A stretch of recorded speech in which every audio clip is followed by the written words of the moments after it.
예, 구독자 여러분, 안녕하십니까.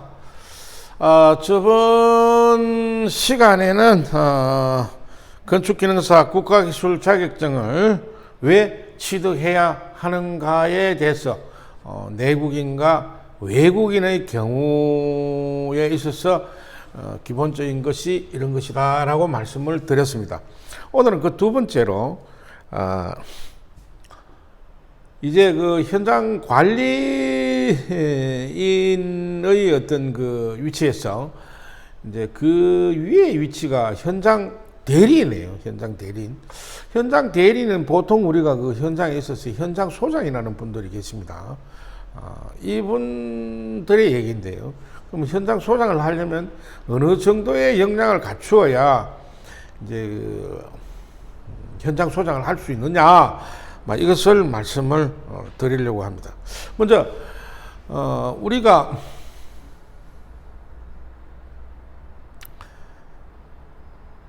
건설 면허가 있어야 이제 소규모 자가의 이제 그 범위를 넘어서서 이 건축을 할 수 있지 않겠습니까? 이래서 그 면허에 대해서 말씀을 드리려고 그래요.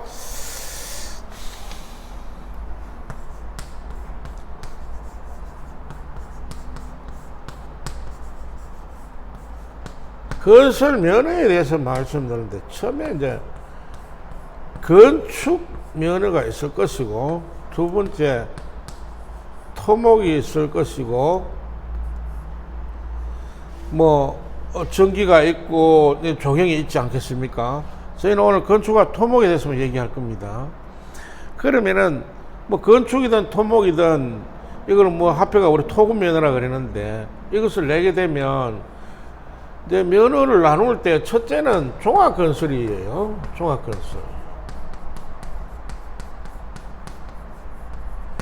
두 번째는 단종이라고 이야기하는 전문건설입니다.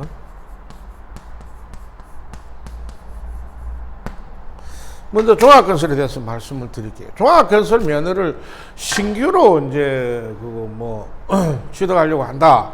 이럴 경우에 다른 이 요건 사항을 다 갖춘 후에, 다른 요건 사항이라 하면 법인을 만든다, 자본금을 얼마를 한다, 출자 자수는 얼마다, 우리가 장비는 어떤 것이다, 사무실은 어떻다, 이런 것이지 않겠습니까? 다 그거는 별개로 하고, 여기에 이제 그 인력 부분을 얘기하는 거예요. 기술자는 어떤 사람들이 있어야 한다는 것을 말씀을 드리는 겁니다.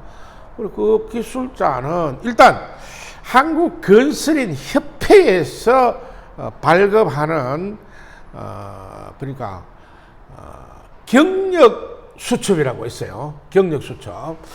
그게 이제 초급, 중급, 고급, 특급으로 나누는데, 일단 면허를 내는 데 있어서는 중급, 고급, 특급이 필요 없습니다. 초급만 하면 됩니다.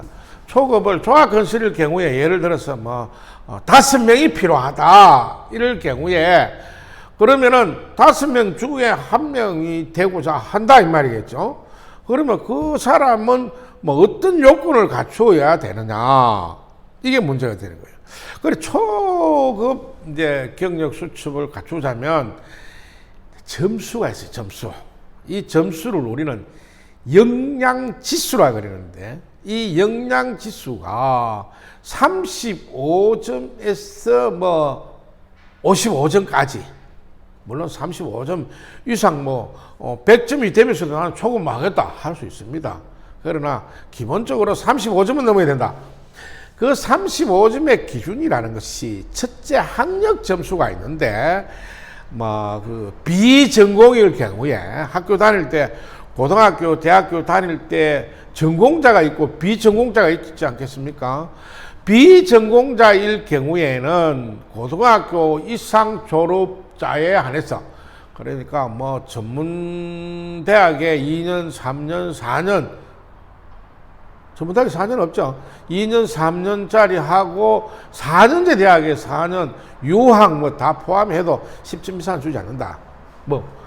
비전공자일 경우에는. 그래서 그 10점 하고, 그러면 전공자는 그 몇 점이냐?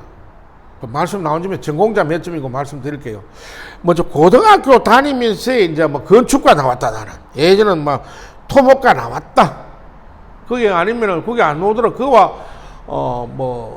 이 동등의 자격을 받을 수 있는 과를 나왔다. 인정이 되면 15점 받습니다. 전공자일 경우에. 그 대학을 나는 또 2년도에 나왔다. 2년도에 나왔으면은 18점 받아요. 3년제 나왔다. 3년제는 딸랑 1점 더 들어가지고 19점이에요. 그럼 나는 4년제 나오는데 4년제 나와도 1점 더 보태가 20점 줍니다. 그래서 그 점수를 이제 더한다 이런 얘기고요. 그러면 이제 거기에 두 번째 이제 자격증은 점수를 몇 점 주느냐. 자격증이 뭐 기능사가 있고 산업기사가 있고 기사가 있겠죠. 물론 산업기사, 기사가 없는 기능사 부분이 많아요. 그러면은 기능사일 경우에는 15점을 준다. 그럼 그 위에 있는 산업기사는 몇 점을 줄 것이냐? 산업기사는 20점 줍니다. 그럼 그 위에 있는 기사는 기사 10점 더 보태고 30점 줘요. 그럼 기사 후에 본게는 또 뭐 있던데? 뭐 있습니까? 기사 후에. 기사 후에 기술사라고 있겠죠. 기술사. 기술사는 우리 기능 내지는 기술에 있어서의 그 박사님을 얘기합니다. 그거는 점수 더 드려야 되겠죠. 40점 드려요. 그걸 하고 나서 다음에는 이제 경력 점수라 그래가지고 나는 학교와 관계없고 자격증도 없고 이랬는데 이 회사에 내 20년 동종에 있어서 20년 근무했다. 이 점수만 되더라도 초기술자 만들어줍니다. 그런데 이제 보통 우리가 점수를 치자면 한 3년 정도 근무하면 11.7점 정도 줘요.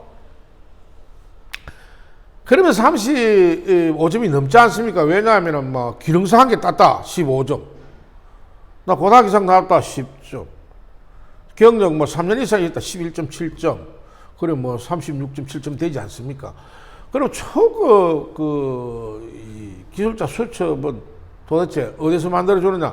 한국 건설인 협회에서 발급을 해줘요.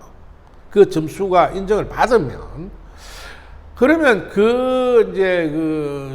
경력 수첩 받은 사람을 초급 이상의 이 경력 수첩을 갖고 있는 사람이 이제 현장 대리인, 그러니까 현장 소장으로 인정받을 수 있다 이런 얘기예요.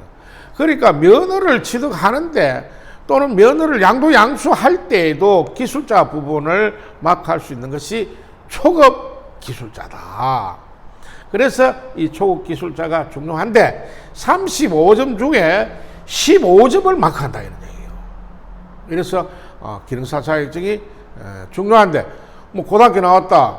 나는 여기에 이 동종에 한 3년 이상은 근무하고 있었다. 그럼 이번에 기능사 자격증 하나만 따버리면 필기시험도 없는데 따버리면 교육도 이틀밖에 안 하는데 따버리면 바로 뭐가 되느냐? 이제는 현장 관리에서 현장 대리인 된다 이런 얘기예요. 그래서 이럴 때 굉장히 필요하다 이런 얘기입니다.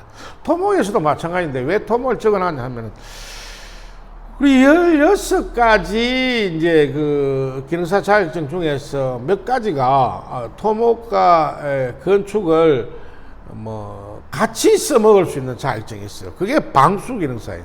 방수기능사는 건축기능사가 될 수도 있고 토목기능사가 될 수도 있다.